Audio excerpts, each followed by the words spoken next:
Tennessee hunters have long been known as conservationists. As you follow the sportsmen and women that came before you, I want to make you aware of a deadly disease that's threatening the health of Tennessee's deer herd. It's called chronic wasting disease, or CWD. I remember a time when a deer in the wild was a rare thing to see. CWD could take us back to that point. We need your help in making sure that doesn't happen. As you watch the next few minutes of this video, I hope you'll make the decision to partner with the TWRA and keep Tennessee CWD free. Half the states in the U.S. now have chronic wasting disease, and it's such an urgent issue here in Tennessee because many of our border states do as well. There are several avenues where chronic wasting disease could be introduced into Tennessee. One is just from a deer from a positive state making its way into Tennessee. The second is through the movement of deer and elk that are privately owned. These are exotic animals for the most part. And lastly is through hunter-killed carcasses being brought in from infected states that could potentially bring the disease agent and infect the animals in our state. Chronic wasting disease is always fatal. It affects the central nervous system of deer, elk, and moose. It results in holes in the brain.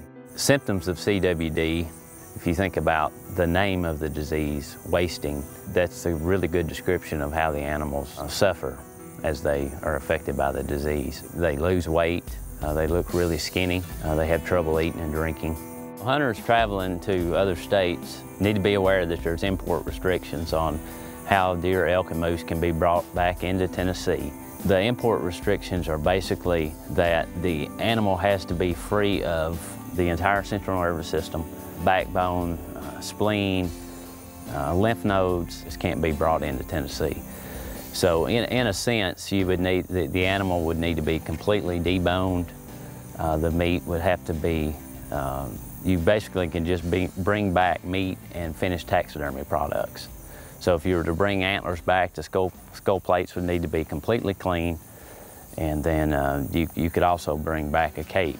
Here, if we cut the neck, get the sample out? Don't matter to me. Okay. Primarily in each year during the deer seasons, opening day of muzzleloader, opening weekend of muzzleloader, a day or two during the season, opening day of gun season, opening weekend, a day or two in gun season, we will be at check stations, we will be at processors, meeting hunters and sampling deer for CWD.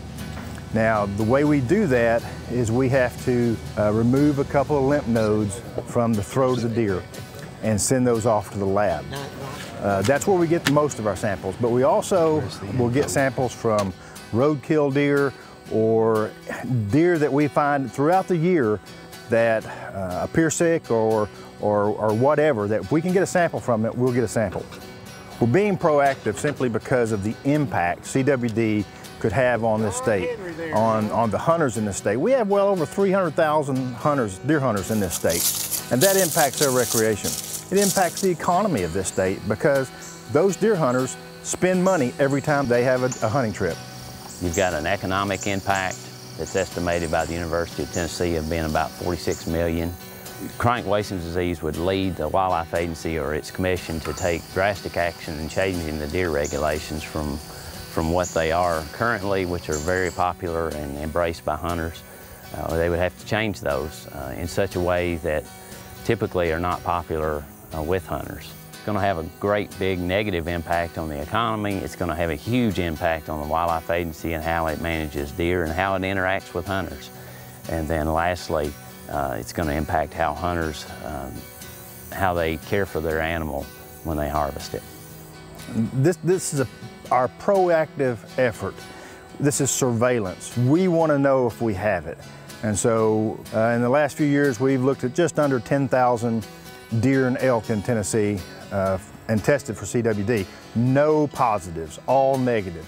Again, this year we're looking for as many deer as we can get, somewhere between 1,500 and 2,000 deer this year, statewide. If we have it, we want to find it so that we can address the issues. We have a CWD plan in place, and we'll go straight to implementing that plan. If you're a deer hunter this year, pay attention to our Facebook page because we're going to be posting where we're going to be on opening day of gun season, opening day of muzzleloader season, So if you harvest a deer, and if you would come by and let us sample your deer and include your deer in our surveillance effort. For information on import restrictions for deer, elk, and moose, see tnwildlife.org.